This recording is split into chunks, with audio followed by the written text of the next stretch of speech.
વડોદરા શહેર JP road police station હદ વિસ્તારમાં તાંદલજા ન્યૂ સમ્રાટ હોટલ સામે રક્ષાબંધનના દિવસે સાંજે 4:30 વાગ્યાથી 5 વાગ્યાની અંદર થાર ગાડીની ટક્કરે મહિલા એક્ટિવા ચાલક સાથે એક્સિડન્ટ થતા બે મહિલાને ઈજા થઈ।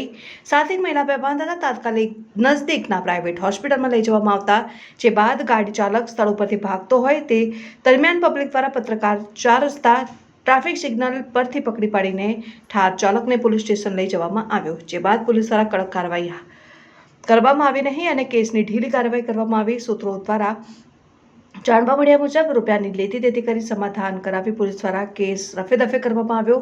પોલીસને કયા કારણોસર સમાધાન કરવું પડ્યું તે પણ મોટો સવાલ। સૂત્રો દ્વારા જાણવા મળ્યું કે થાર ગાડી ચાલક પાસે લાયસન્સ પણ નહોતું તો પછી કયા કારણોસર સમાધાન કરવામાં આવ્યું। સમાધાનમાં કોની મોટી ભાગીદારી છે તે પણ એક સવાલ છે। પોલીસ દ્વારા ધરતાળ તપાસ કરી કેસ રફેદફે કરવામાં આવ્યો છે કે શું। વડોદરા શહેરમાં આવા જોખમી એક્સિડન્ટ થતા હોય અને પોલીસ દ્વારા કડક કાર્યવાહી કરવામાં ન આવે અને એક્સિડન્ટ કેસમાં જો આ રીતે સમાધાન કરી દેવામાં આવશે તો પછી આવા હિટ એન્ડ રનના કેસ જેવા લોકોને પોલીસ કે કાયદાનો ડર નહીં રહે તેમ લાગી રહ્યું છે। શું કોઈના દબાણથી સમાધાન કરવામાં આવ્યું છે? સુથાર ગાડી ચાલક પાસેથી પોલીસ દ્વારા રૂપિયા લઈને બચાવવામાં આવ્યો છે તેવી સ્થાનિકોમાં ચર્ચા છે જે તપાસનો વિષય છે। સ્થાનિકો દ્વારા જણાવવામાં આવ્યું હતું કે જો પોલીસ દ્વારા રૂપિયાની લેતી દેતી કરી સમાધાન કરી દેવામાં આવશે તો પછી કોર્ટ શું કામ બનાવવામાં આવી છે। પોલીસ દ્વારા આગળ અકસ્માતની જગ્યાના સીસીટીવી કેમેરાની તપાસ કરવામાં આવી હતી તે નહીં પણ મોટો પ્રશ્ન છે। જો કાયદો હાથમાં લઈને સમાધાન થઈ જતું હોય તો પોલીસ પર લોકોનો ભરોસો કેટલો રહેશે? શું પોલીસના ઉપલા અધિકારીઓ દ્વારા કેસની નિષ્પક્ષ તપાસ થશે ખરી કે પછી આંખ આડા કાન કરી બધું ચલાવી દેવામાં આવશે તે જોવું રહ્યું। જેપી પોલીસ સ્ટેશન સમક્ષ અહીંયા રજૂ છે। 4:30 વાગ્યાની સુમારે આજે સમ્રાટ હોટલની સામે એક હિટ એન્ડ રનનો કેસ બન્યો હતો। તેમાં એક મહિલા ચાલકને ઠાર ચાલકે અડફેટે લેતા તેમને ગંભીર ઇજાઓ પહોંચી હતી।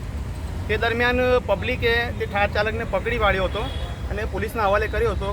પ્રોટેક્શન સાથે પોલીસની કસ્ટડીમાં હતો ઠાર ચાલક અને તેને પર કેસ બી થયો હતો હિટ એન્ડ રનનો। હવે અત્યારે પછી જાણવા એવું મળ્યું છે કે સમાધાન થઈ ગયું છે। હવે હિટ એન્ડ રનના કેસમાં જો હર્ષ સંઘવી જેવા સાહેબ એવું કહેતા હોય કે કોઈ બી ચમારબંધીઓને બી છોડી દેવામાં આવે નહીં તો આજે આ સમાધાન કયા બેઝ પર થયું છે અને જો આ સમાધાન આવી રીતના થઈ જશે તો ન્યાય કોને મળશે? આજે કોઈ ગરીબ મૃત્યુ પામશે તો તેનું કોણ છે આમાં? તેને ન્યાય કેવી રીતના આપી શકીશું? આજે અંદર શું થયું છે, કેવી રીતના લેતી દેતી થઈ છે, શું થયું છે, કેવી રીતના કોમ્પ્રો થયો છે? આજે કેસ બન્યા પછી અમે બી બધા ઉપસ્થિત હતા સાથે આ કેસમાં, તો આ કોમ્પ્રો કેવી રીતના થયો છે ને કેવી રીતનો આ બનાવ બન્યો છે એ બધી વિગતવાર અંદર કેસ થયા છતાં પણ અત્યારે એવી જાણ મળી છે કે કોમ્પ્રો થઈ ગયો છે અને આવી જ રીતે જો છોડી દેવામાં આવતા હશે આરોપીઓને કાલ ઉઠીને કોઈ બીજું આવી રીતના હિટ એન્ડ રનનો કેસ થશે। આજે એક્સિડન્ટનો બનાવ બન્યો છે તે કઈ રીતે બન્યો છે તેની વિગતવાર જણાવશો?